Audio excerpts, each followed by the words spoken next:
الحمد لله الذي أحاط كل شيء علما، والصلاة والسلام على سيدنا ورسولنا الذي بعث إلى الأحمر والأسود داعيا ومعلما، وعلى آله وأصحابه جميعا.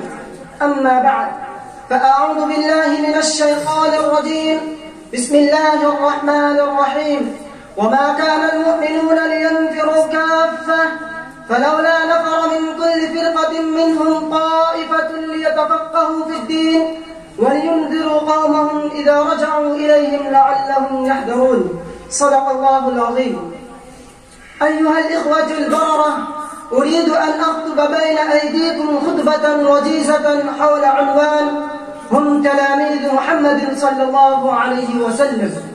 أيها السادة، إذا أردتم أن تعلموا تلاميذ المدرسة المحمدية صلى الله عليه وسلم ومن أين جاءوا إليها وكيف تربوا وتكونوا وكيف كانت عاداتهم وأخلاقهم وكم أخذوا من أخلاق نبيهم وما هي سيرتهم وهديهم وكيف عمت دعوتهم ورسالتهم حتى شملت جميع بني آدم وكيف أنقذوا الإنسانية البائسة التائهة، فتعالوا نشاهد مدرسة الرسول العربي ونشاهد تلاميذها.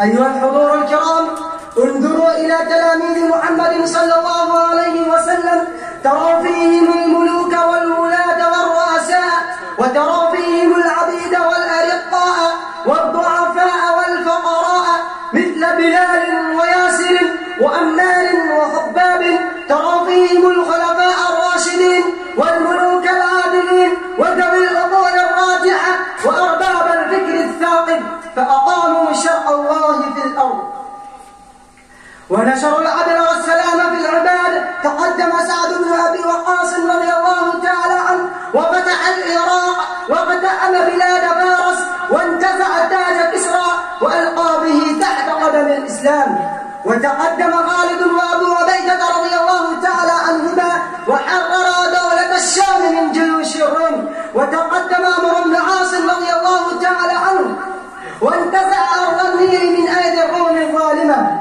وسار عبد الله بن الزبير وعبد الله بن أبي سرع رضي الله تعالى عنهما وتوغل شمال أفريقيا ورفرف رأية الإسلام وأنار مشعل الهداية والسلام. أكتفي بهذه الكلمات. السلام عليكم ورحمة الله وبركاته.